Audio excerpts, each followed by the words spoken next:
예수의 이름으로 기도함이. 바울은 아덴을 떠나서 고린도로 찾아갔습니다. 아덴에서 많은 철학자들과 논쟁하고 홀로 복음을 온전히 전해야 했던 바울로서는 무척 피로하고 힘든 여정이었던 것 같습니다. 아덴에서는 그 많은 사람들, 많은 열매를 맺지 못한 어쩌면 무거운 발걸음으로 바울은 고린도에 이르렀습니다. 그런데 문제는 이 고린도가 문제였습니다. 고린도는 매우 부유한 도시였고 큰 도시였고 신흥 도시였습니다. 그러나 그곳은 어떤 도시보다 음란한 도시였다라고 지난주에 함께 말씀을 나누었습니다. 말하자면 고린도 사람 하면 아주 음란하고 아주 음탕한 사람, 그것을 뜻하는 이야기였어요. 야, 저기 고린도 사람, 이렇게 이야기하면 욕과 같은 이야기였다라는 거예요. 또 뿐만 아니라 고린도 여자라고 말하면 이 고린도 여자라는 말은 매춘부를 뜻하는 단어로서 대신 쓰인 단어가 고린도 여자라는 단어로 쓰여졌다고 합니다. 그리고 고린도에 있는 아프로디테의 신상이 있는데, 아프로디테가 지금 우리가 잘 알고 있는 그 사랑의 비너스 하는 그 비너스, 그 비너스 여신 앞에서 다들 음란하게 그것을 섬기면서 했던 도시, 바로 그것이 고린도였습니다. 고린도의 사역은 어쩌면 아테네보다 더 힘들 수도 있었던 상황이었죠. 그러나 하나님께서는 바울을 홀로 버려두지 않으셨습니다. 하나님은 바울에게 동역자를 붙여주셨죠. 바로 그 동역자는 아굴라와 브리스길라 부부였습니다. 이 바울과 그리고 아굴라, 브리스길라 이 부부는 다 같이 함께 천막을 만드는 일을 했습니다. 그 일을 하면서 주중에 바울은 천막을 짓고, 그리고 안식일에는 회당에 가서 복음을 증거했습니다. 가끔 자비량의 그 선교 이야기가 나올 때마다 텐트 메이커, 그러니까 천막 만드는 사람이었던 바울의 예를 들고는 합니다. 그러나 우리가 자비량 선교 사역의 텐트 메이커, 그러니까 천막 만드는 사람으로서의 바울을 이야기하는 것은 조금 무리가 있습니다. 왜냐하면 바울은 선교를 하기 위해서 스스로 천막 만드는 일을 한 것이 아닙니다. 원래 그에게는 천막 만드는 기술을 가지고 있었던 것이었죠. 자기가 원래 보유하고 있었던 기술이었습니다. 당시 그 다소 지역에는 로마 군인들이 많이 있었기 때문에 거기에서는 군인들을 위한 천막을 많이 지을 필요가 있었어요. 그래서 그 지역에 특화된 천막 만드는 기술을 자연스럽게 바울도 익히게 되었고, 당시 유대인들에게는 꼭 자녀들에게 어떤 기술 하나를 꼭 배우게 했던 것이죠. 그런데 바로 바울은 선교를 위해서 스스로 텐트 메이커가 된 것이 아니라 텐트 메이커의 일을 복음을 전하는데 사용하는 것이죠. 이것은 매우 다른 의미입니다. 자신의 일과 사역을, 그리고 복음 전하는 일을 분리하는 모습들을 우리는 간혹 보고 있습니다. 사역을 위해서 일을 시작한 것이 아니라 자신의 노동, 자신의 일을 통해서 하나님을 전하고 있는 일을 한 것이에요. 바울이 가지고 있던 그 기술을 하나님의 복음을 증거하는 일에 바울은 활용하고 있었던 것입니다. 바울은 노동을 경멸하거나 학자로서의 고고한 척 그렇게 살아가는 모습을 보여준 것이 아니고, 또한 그가 선교사로서, 목회자로서 특별한 대우를 받는 것도 아니었습니다. 물론 우리 교회는 그럴래야 그럴 수도 없습니다만은 몇몇 교회들에게는 목회자들에게 과도한 특혜를 주는 교회들이 굉장히 많이 있습니다.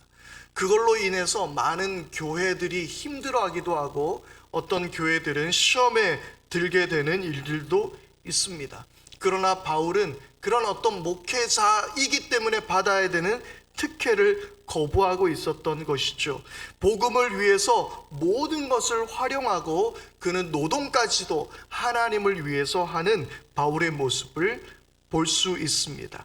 자신의 삶의 방식을 복음을 전하는 도구로 그는 사용하고 있었던 것이죠.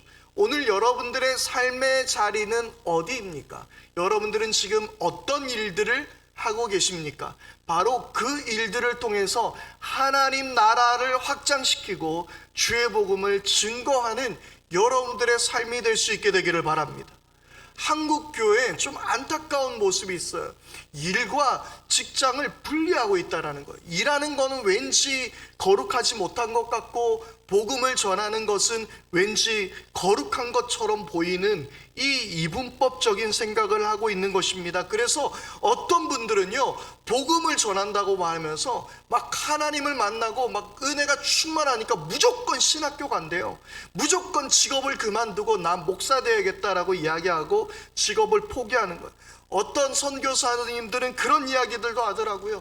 너 피아노 치는 거 그거 뭐 위해서 피아노 치니? 너 피아노 치지 말고 선교사로 나가. 너 저기 큰 무대 가서 공연하지 말고 너는 어디 오지의 선교사로 가야 돼 라고 꿈을 포기하게 만드는 일이 있습니다. 이것은 매우 잘못된 것입니다. 우리들이 있는 자리에서 우리가 할 수 있는 것으로 우리의 삶의 환경을 통해서 우리는 때를 얻든지 못 얻든지 어느 때든지 우리는 복음을 증거해야 할 줄 믿습니다. 그래서 바울은요, 그는 어떠한 상황에서도 나는 복음을 증거할 수 있습니다. 나는 어떠한 상황에서도 하나님 나라를 위해서 살아갈 수 있습니다 라는 그 고백을 빌립보서 4장의 말씀으로 이렇게 말씀하고 있습니다. 내가 궁핍해서 이렇게 말하는 것이 아닙니다.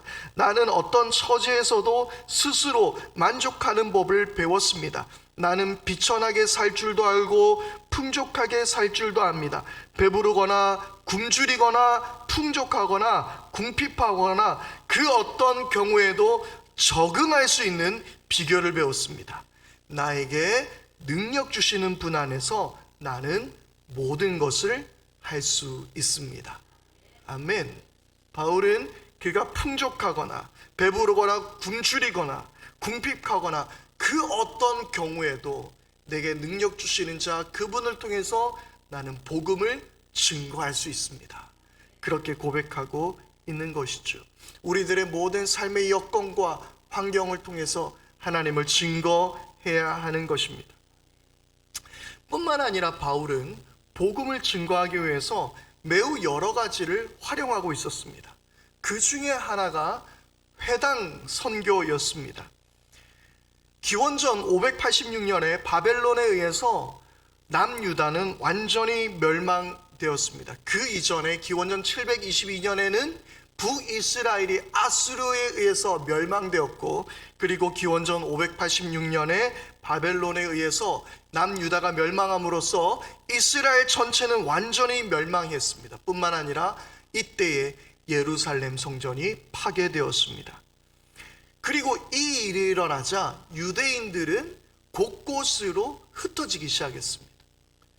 그들은 고향을 버리고 다른 나라로 이주해 갔습니다. 이것이 바로 디아스포라입니다. 유대인들이 이 바벨론의 멸망으로 인해서 다른 나라에 가서 살면서 디아스포라가 본격화됩니다. 그런데 디아스포라 유대인들은 결국에는 본국으로 돌아오지 못하는 거예요. 예루살렘 성전은 파괴되었고 본국으로 돌아오지 못하는 그들은 곳곳에 회당을 세우기 시작했습니다. 그리고 그곳에서 예배도 하고 기도도 하고 그리고 자녀들에게 그리고 사람들에게 성경 교육을 하며 여러 가지를 가르쳐 나갔습니다. 모임을 이어갔습니다. 그래서 회당 자체는요, 어떤 건물을 의미하는 것이 아니라 유대인 성인 남자가 10명 이상이 모이면 그곳을 회당이라고 했습니다. 그리고 또 뿐만 아니라 이 회당 안에는요, 유대인들만 있었던 것은 아닙니다. 당시에 회심하고 유대교를 믿기로, 하나님을 믿기로 결정한 이방인들도 이 회당 모임에 함께 하기도 했었습니다. 바울은 바로 자신의 그 도구로서 그는 율법에 정통했고, 그리고 그는 유대인이었기에 자연스럽게 회당으로 찾아갈 수 있었던 것이었죠. 그렇게 만나는 사람들에게 더 효과적으로 복음을 증거할 수 있었습니다. 바로 그 모습이 오늘 4절 말씀에 나와 있습니다. 안식일마다 바울이 회당에서 강론하고 유대인과 헬라인을 권면하니라. 회당 안에 유대인도 있었고 헬라인도 있었다라는 거예요. 그리고 그 회당을 활용해서 복음을 증거하고 있었던 것입니다. 그리고 그 후에 이 회당을 통해서 예수님을 믿었던 사람들이 어떻게 해요? 이 회당의 모습을 그대로 가지고 있는 거예요. 그리고 그대로 가지고 있었기 때문에 자연스럽게 그들의 모임은 교회가 된 것이에요. 그래서 제가 늘 강조하는 것이 초기 교회는요, 건물이 아니에요. 그냥 사람들이 모여 있는 곳을 교회, 예수 그리스도를 믿는 사람들이 모여 있는 곳이 교회였다라는 거예요. 그래서 이 회당의 모습으로 교회가 발전되어 갔습니다. 그런데 하나님은 회당에서 바울이 복음을 증거하고 있었는데 또 다른 방법으로 역사하고 계셨습니다. 문제는 유대인들이 복음을 받아들이는 것을 거부했던 것이. 그래서 바울은 자연스럽게 유대인 회당 중심의 선교에서 이방인 선교로 옮겨가게 되었습니다. 사실 바울은 처음부터 이방인 전문 선교사로 시작한 것이 아니에요. 그는 회당을 중심으로 유대인들에게 복음을 증거하는 것이 목적이었습니다. 그가 이방인을 향한 뜨거운 마음은 로마서에서도 잘 나타나 있죠. 내 민족 사람들을 위해서 내가 죽어도 좋습니다라고 그렇게 바울은 이야기하고 있습니다. 그러나 하나님께서는 그를 이방 선교를 위한 택한 그릇으로 사용하고 계셨던 것이죠. 오늘 말씀에도 바울은 복음을 받아들이지 않는 유대인들을 향해서 이렇게 말합니다. 6절입니다. 그들이 대적하여 비방하거늘 바울이 옷을 털면서 이르되 너희 피가 너희 머리로 돌아갈 것이요 나는 깨끗하니라. 이후에는 이방인에게로 가리라. 그래서 복음은 자연스럽게 지금 유대인 선교에서 이방 선교로 옮겨가게 되는 것입니다. 오늘 말씀에도 보면 매우 이 모습은 자연스럽게 나와 있습니다.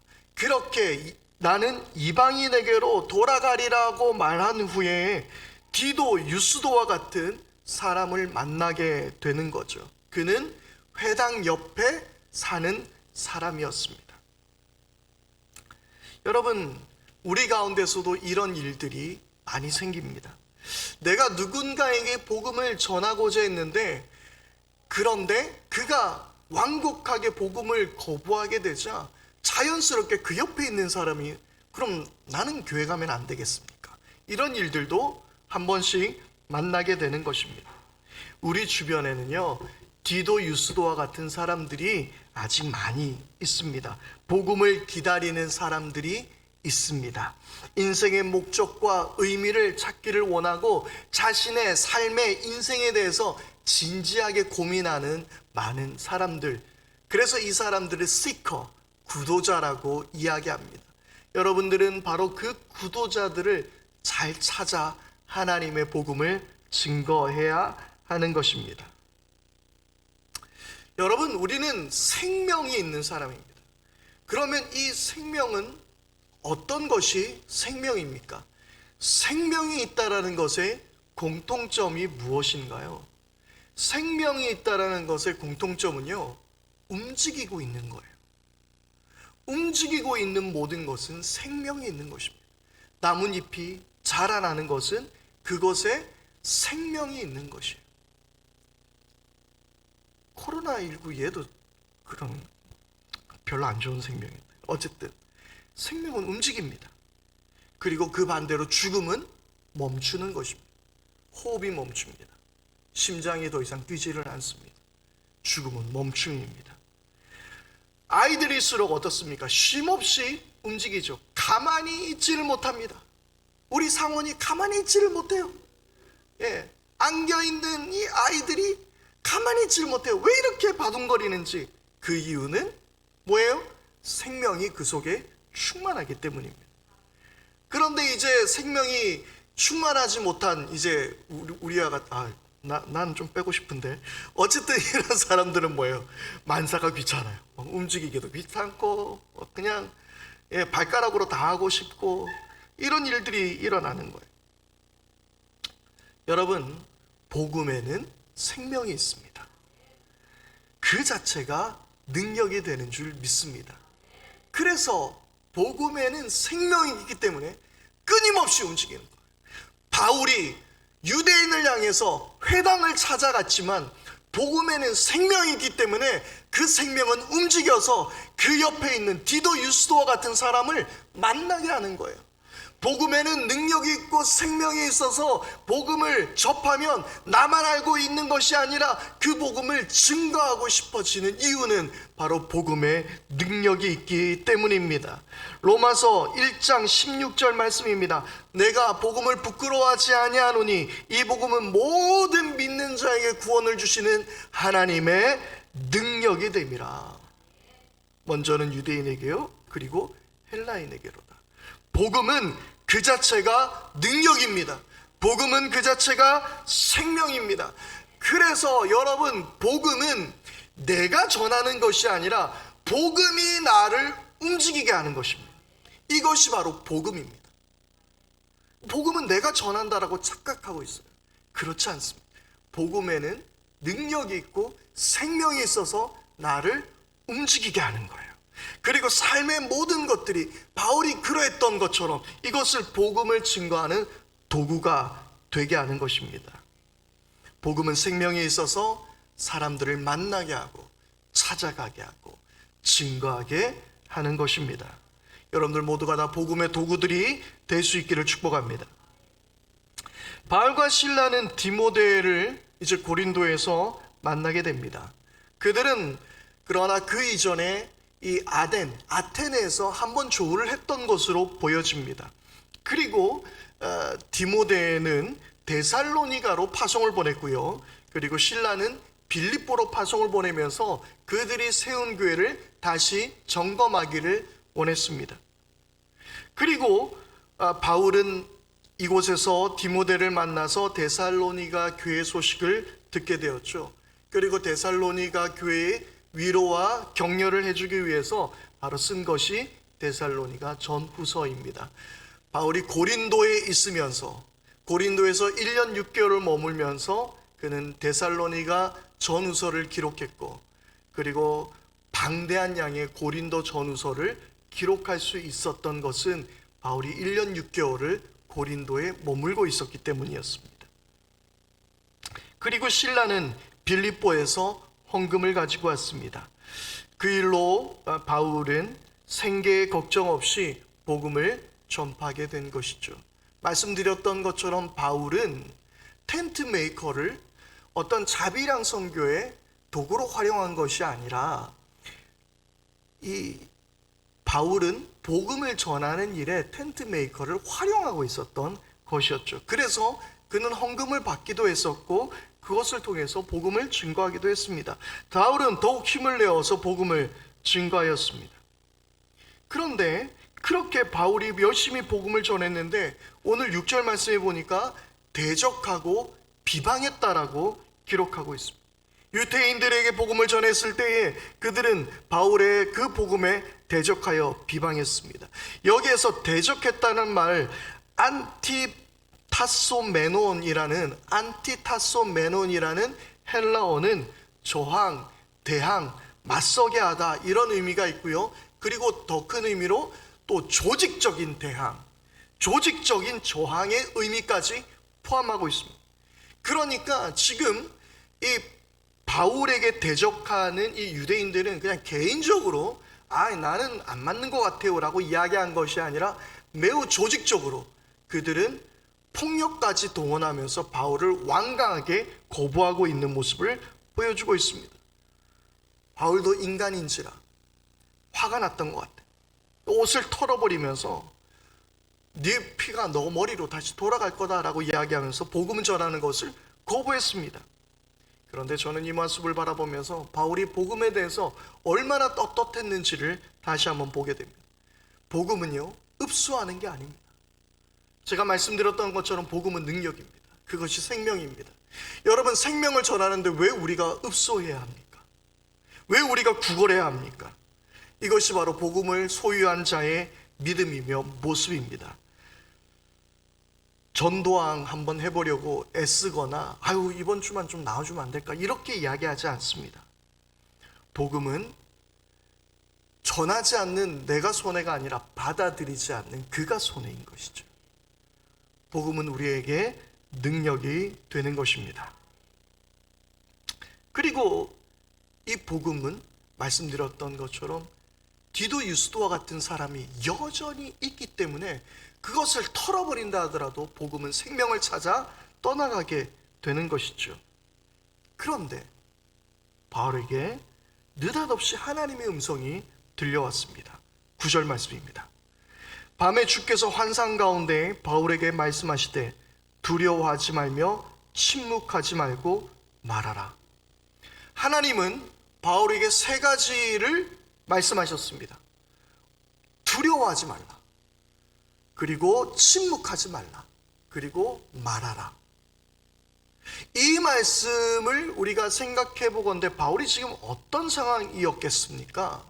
어떤 일이 있었는지 정확하게 알 수는 없습니다만은 두려워하지 말라라고 말씀하신 것은 그는 두려워했다라는 것이죠.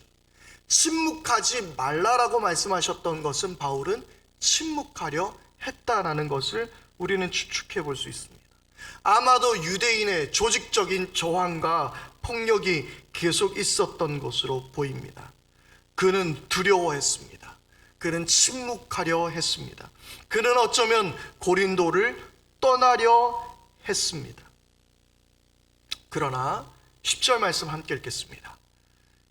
내가 너와 함께 있음에 어떤 사람도 너를 대적하여 해롭게 할 자가 없을 것이니. 아멘. 여러분, 두려워하는 바울에게, 침묵하려고 하는 바울에게, 말하지 않으려는 바울에게 하나님은 뭐라고 말씀하셨습니까? 내가 너와 함께 하겠다고 말씀하는 것입니다. 두려워하지 마, 침묵하지 마, 내가 너와 함께 할 거야. 사랑하는 여러분, 하나님이 우리와 함께 하는 것만큼 더 큰 은혜가 우리에게 없습니다. 하나님이 우리와 함께 하여 주십니다.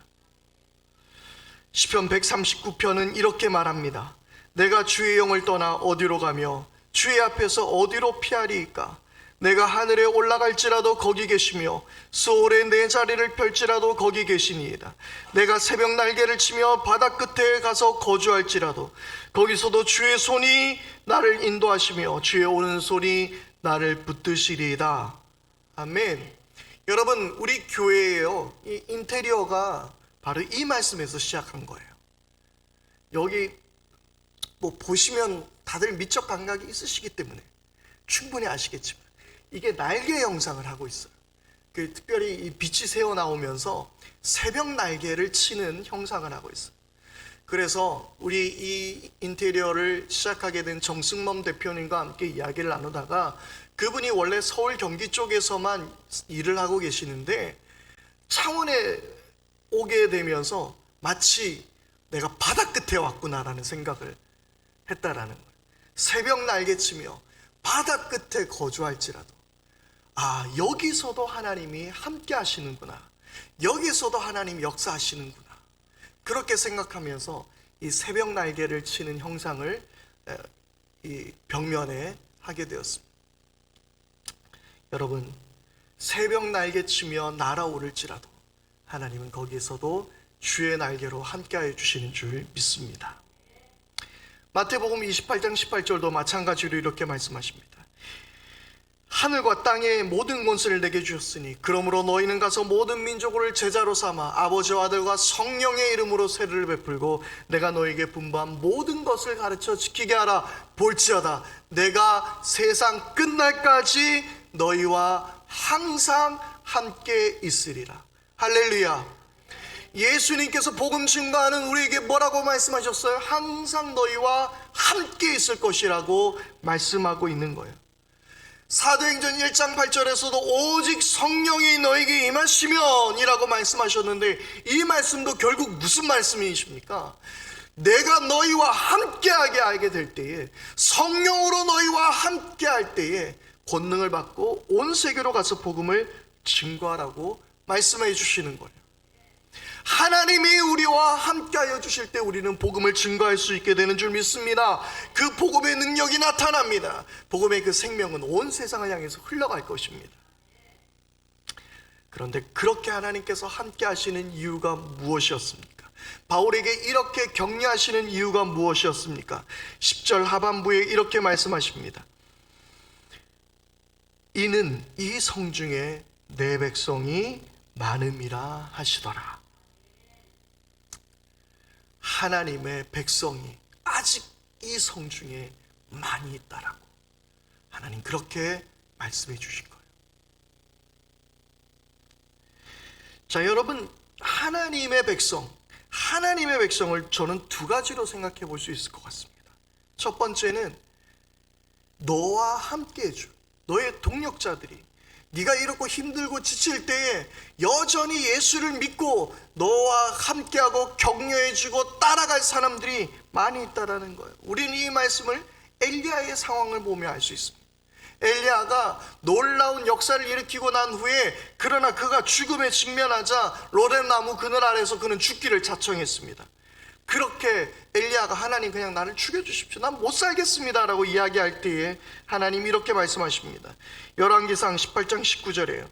그러나 내가 이스라엘 가운데 7,000명을 남기리니 다 바알에게 무릎을 꿇지 아니하고 다 바알에게 입맞추지 아니한 자니라. 아멘. 여러분, 여러분들의 삶 가운데서 복음을 증거하려 할 때에 여러분에게 동력자가 함께할 줄 믿습니다. 여러분들에게 힘을 실어줄, 여러분들과 함께할 동력자들이 우리 가운데 많이 있는 것을 보게 될 것입니다. 그 말씀은 제가 지난주에 함께 말씀을 나누었기 때문에 여러분 다시 한번 그 말씀의 의미를 기억할 수 있게 되기를 바랍니다. 그리고 또 한 가지는 복음을 듣고 돌아올 자들이 많이 남아있다라는 것을 이야기하고 있습니다. 교회는요, 예전이나 지금이나 블루오션이에요. 무슨 말이냐면 아직도 이게 전파될 곳이 많이 있다라는 거예요. 아직도 빈틈을 공략할 구석이 많이 남아있는 곳이. 제가 일전에 그 특별 새벽 기도회 가운데서 제가 새벽에 운행을 나갔던 적이 있습니다. 승합차를 끌고 성도들을 태워왔어야 됐어요. 그때가 약 새벽 한 4시쯤 되었던 것 같습니다. 한 4시 10분, 20분 되었던 것 같은데요. 그때 제가 합성동을 지나갈 일이 있었어요. 저는 제가 시계를 잘못 본 줄 알았어요. 그냥 한 저녁 7, 8시 정도 된 사람들이 바글바글 하더라고요. 그때 돼서 어디서 그렇게 쏟아져 나오더라고요. 그것을 바라보면서 아직도 복음을 증거해야 될 사람들이 많이 있겠군요.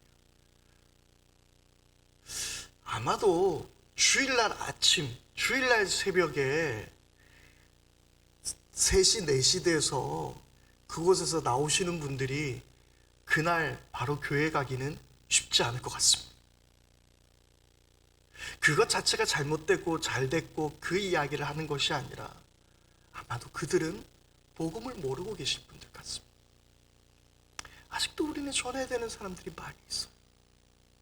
지금 이 시간에도 밖을 나가보면, 물론 이 봉황공단 지역에는 다 노는 시간이라서 오늘 휴일이기 때문에 사람이 많이 보이지 않지만 아직도 도심지 구석구석에는 수많은 사람들이 있습니다. 너무나 많은 사람들이 복음을 기다리고 있습니다. 감사하게도 하나님은 교회 앞에 갑자기 배드민턴 연습장을 이렇게 또 세워주셨는데, 오늘 거기 가서 지금 하고 있는지 모르겠지만 차가 되게 많이 세워져 있더라고요. 복음을 전할 수 있는 사람들이 아직도 우리 구석에, 우리 삶의 주변에 너무나 많이 있습니다. 여러분, 지금 이 시기를 살아가면서 우리가 교회가 실패하지 않을 이유, 교회가 결코 쓰러지지 않을 이유는 아직 복음을 드려야 하는 사람들이 많이 있기 때문입니다. 그래서 하나님은 교회를 포기하시지 않을 것입니다. 그래서 하나님은 교회를 통하여서 놀라운 하나님의 나라를 세우게 하시며 복음을 증가하게 하실 줄 믿습니다. 복음은 능력입니다. 복음은 생명입니다. 우리를 타고 흘러가서 넘칠 것입니다. 아직도 세상에 수많은 사람들이 복음을 듣지 못하고 오늘 이 시간에도 방황하고 있습니다. 어쩌면 여러분들 가족 가운데서, 어쩌면 여러분들 주변의 동료들 가운데서 여전히 그 복음을 기다리는 사람들이 있습니다. 바울이 침묵하려고 할 때에, 바울이 포기하려고 할 때에 말하라, 내가 너와 함께 하겠다고 하신 그 하나님의 은혜가, 그 하나님의 능력이 오늘 저와 여러분들 가운데 가득할 수 있기를 바랍니다. 말하십시오. 복음은 증거되게 될 것입니다. 기도하겠습니다. 하나님 아버지, 그 능력의 복음의 말씀을